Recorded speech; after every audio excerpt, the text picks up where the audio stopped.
Hakuna hata mmoja apaswaye kufikiri kwamba maamuzi yake ndiyo sahihi, mawazo yake hayawezi kupingwa, na kwamba anaweza kufuata njia zake mwenyewe bila kujali maoni ya wengine ambao wameungana katika kazi. Tunapofikiri kuwa tunajua yote ambayo tunapaswa kuyajua, tumekuwa katika nafasi ambayo Mungu hawezi kututumia.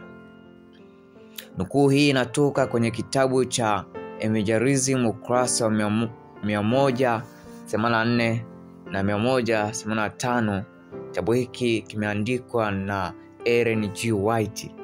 Hapo ndipo napoweza kupata nukuu hii makini ambayo anatufundisha ya kwamba mwanadamu anaweza kukosea, lakini Mungu peke yake ndiye hawezi kukosea.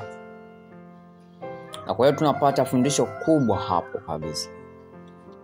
Wakati mwingine watu wengine wanakuwa na uhuru wa asili ambao unaongoza kufikiria zaidi juu ya mawazo yao wenyewe au maamuzi yao wenyewe kuwa ndio yako sahihi kuliko watu wengine.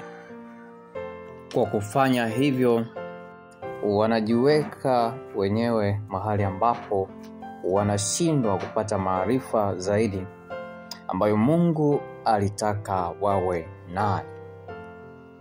Mungu, unapojifanya unajua zaidi na hutaki kujua tena, wakati mwingine Mungu anakuacha na hata kuwa anakutumia kwa sababu ya kile ambacho umejiwekea kwenye fahamu zako ya kwamba wewe unajua zaidi na uhitaji chochote cha kujifunza.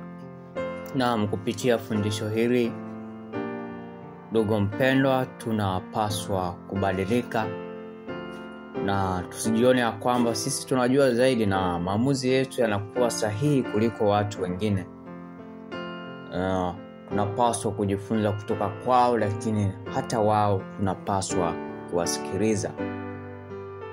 Na tunapokuwa tuna maarifa, tusizani ya kwamba tunajua yote, bali tuendelee kunyenyekea na kujifunza zaidi, ili ambayo hatuyafahamu mengine Mungu aweze kutupatia na kutufahamisha.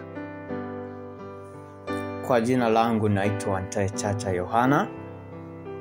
Mungu akubariki sana kwa kusikiliza ujumbe huu, ukaweza kuleta badiliko katika maisha yetu na katika safari ya kwenda mbinguni. Amina.